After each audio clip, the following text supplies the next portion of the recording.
ఎత్తైన కొండలు, దట్టమైన అటవీ ప్రాంతం, పక్షుల కిలకిల రావాలు, అక్కడక్కడ సరస్సులను తలపించే నీటి కొలనులు. మంచిర్యాల జిల్లాలోని క్వారీ జంగల్ సఫారీ ఇందుకు వేదిక కానుంది. ఇన్నాళ్ళు ఏసీసీ క్వారీ అంటే గద్పూర్ పంచాయతీ దుర్గాదేవి జాతర గుర్తుకు వచ్చేది. ఇకపై జంగల్ సఫారీకి అంతా సిద్ధమవుతోంది. మరో వారం రోజుల్లో గాంధారి ఖిలా సఫారీ ప్రారంభానికి ఫారెస్ట్ అధికారులు సన్నాహాలు చేస్తున్నారు.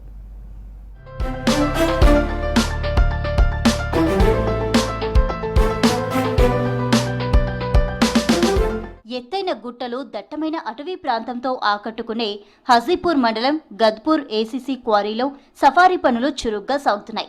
కవ్వాల్ టైగర్ రిజర్వ్ ఫారెస్ట్ పరిధిలోకి వచ్చే పాత మంచిర్యాల, తిమ్మాపూర్, బొక్కలగుట్ట అటవీ బీట్ పరిధిలో సఫారీ సాగనుంది. ఫారెస్ట్ అధికారులు సఫారీకి సంబంధించి ఏర్పాట్లపై ఇప్పటికే రివ్యూ చేశారు. సఫారీ రూట్ మ్యాప్తో పాటు అడవిలో ఉన్న మంచెలు, నీటి కుంటలు, వ్యూ పాయింట్లపై సమీక్షిస్తున్నారు.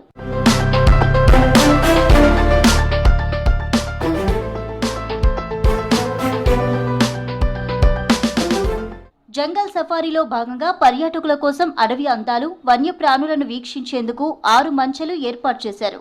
వన్యప్రాణుల కోసం నీటి కుంటలు ఏర్పాటు చేసి వాటిలో నీళ్లు నింపేందుకు సోలార్ సన్ మెర్సిబుల్ పంపు సెట్లతో బోర్ వేయించారు. 20 మీటర్ల మేర సఫారీ ట్రాక్, మధ్యలో 24 మీటర్ల వెడల్పుతో వీటిని ఏర్పాటు చేస్తున్నారు. పనుల కోసం 25 లక్షలు ఖర్చు చేస్తున్నట్లు ఫారెస్ట్ అధికారులు చెప్పారు. మంచిర్యాల దగ్గరలో ఉన్న ఫారెస్ట్ నే 20 కిలోమీటర్ల సఫారీ ట్రాక్ ఏర్పాటు చేసి దాంట్లో సఫారీ ట్రాక్ చేసేటట్టు, అలాగే వ్యూ పాయింట్స్ మనకు హైట్ ప్రదేశంలోకి వెళ్ళి మన మంచిర్యాల టౌన్ కానీ ఎల్లంపల్లి ప్రాజెక్ట్ కానీ వీక్షించేటట్టు వ్యూ పాయింట్స్ కూడా అరేంజ్ చేయడం జరిగింది. అలాగే గాంధారి ఖిలా అందరికీ తెలిసిందే, 16వ శతాబ్దంలో గోండురాజులు, సామంతరాజుల కోసం ఏర్పాటు చేసిన టూరిజం పాయింట్ కూడా అందరికీ చూపిద్దామనే ఉద్దేశంతో ఇటు ఏసీసీ క్వారీ నుంచి గాంధారి ఖిలా వరకు ట్రెక్కింగ్ మరియు సైక్లాథాన్ కూడా మొన్న నిర్వహించడం జరిగింది. అలాగే సఫారీ ట్రాక్ కూడా 20 కిలోమీటర్లు ఏర్పాటు చేయడం జరిగింది. ఏసీసీ క్వారీ నుంచి గాంధారి ఖిల్లా నీటి కుంటలు, అటవీ జంతువులను వీక్షించవచ్చు. జంగల్ సఫారీలో ఒక్కో ట్రిప్పుకు 2000 వరకు ఫీజు వసూలు చేయనున్నట్లు తెలుస్తోంది. అటవీ ప్రాంతంలో సింహాలు, చిరుతలు, ఎలుగుబంట్లు, అడవి బర్రెలు, దుప్పులు, నక్కలతో పాటు సాంబార్లు, అడవి పందులు ఉన్నట్లు అటవీ అధికారులు తెలిపారు. క్వారీ వెళ్లే మార్గంలో ఎత్తైన గుట్టల మూల మలుపులు, పచ్చని చెట్లు పర్యాటకులను ఆకట్టుకోనున్నాయి.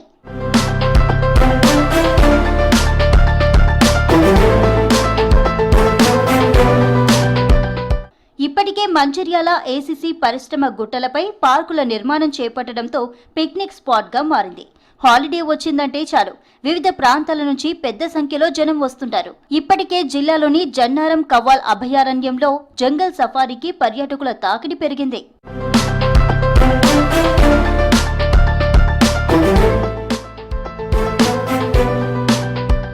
గిరిజనుల ఆరాధ్య దైవం గాంధారి ఖిల్లా పర్యాటకులను విశేషంగా ఆకట్టుకోనుంది. 400 ఏండ్ల చరిత్ర కలిగిన గిరిజనుల ఆరాధ్య దైవం మైసమ్మ దేవత దర్శనం కోసం పర్యాటకులు భారీగా తరలి వస్తుంటారు. త్వరలో పర్యాటక కేంద్రంగా తీర్చిదిద్ది సకల సౌకర్యాలు ఏర్పాటు చేస్తామని తెలిపారు చెన్నూరు ఎమ్మెల్యే వివేక్ వెంకటస్వామి.